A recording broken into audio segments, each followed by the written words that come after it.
Welcome back to Backyard Bikes. As you can see, I finished the PXR50 Restoration project. Let's take a closer look. So I had to respray the tank to bare metal because it had been done badly and the paint had run on it where the fuel had been spilt. And then of course I then had to completely bare metal the rear half of the frame and spray that as well, so it matched. It also wasn't a very good paint job either, so it was worth doing.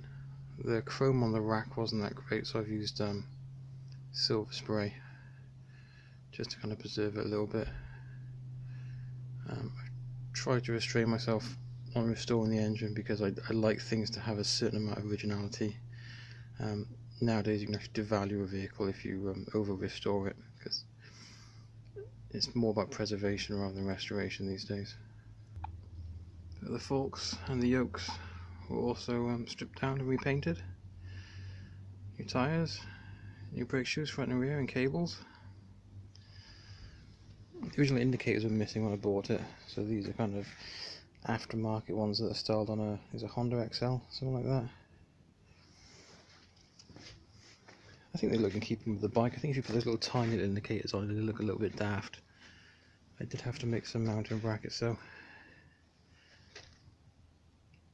But I think that aluminium, once it starts to oxidise, will blend in with the switch gear and the handlebar clamps.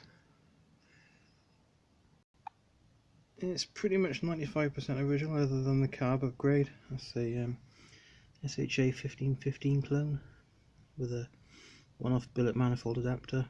It's much easier to get this carb out than the original one. There's jet in it and things like that. It's much easier to do. It's still got the remote choke on it as before, because I don't fancy like reaching my hand down in there just to set the choke on and off like it does on the one without the remote cable linkage. That's it, all the electrics are under the seat. Looks a little bit untidy because whoever fitted this new battery before I bought it had binned the original cage, and that had all the mounting brackets on it for like the CDI unit and the starter solenoid, so they're all tucked in under there at the moment in time. That's the oil tank for the oil injection. I had to replace the flasher unit because the old one had died. There you go. Not sure if that's the original seat or a cover, but it's in really good condition.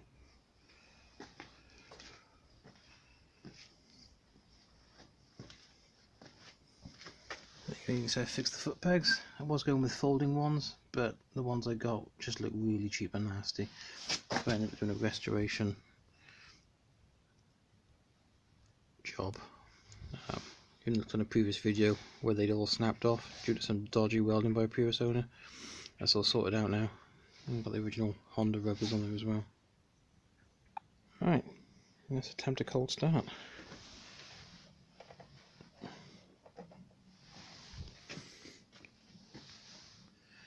With these, that's for sort of daytime running. If you want the lights, which are directly driven off the engine, it's that position. It's quite mild out today, despite the mist. Yeah, misty. So let's give it a go.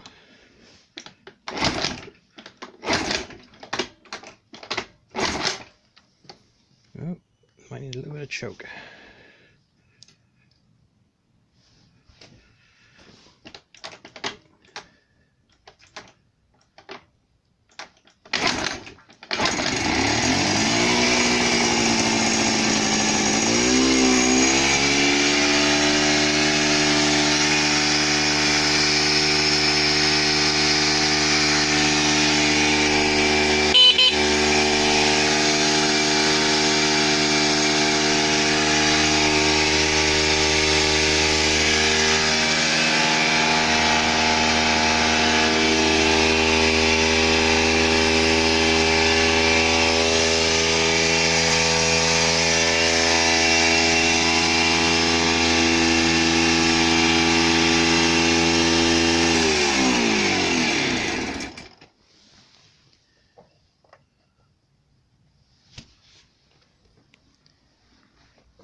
So yeah, idle's a little bit on the fast side. I'm having a few issues jetting it.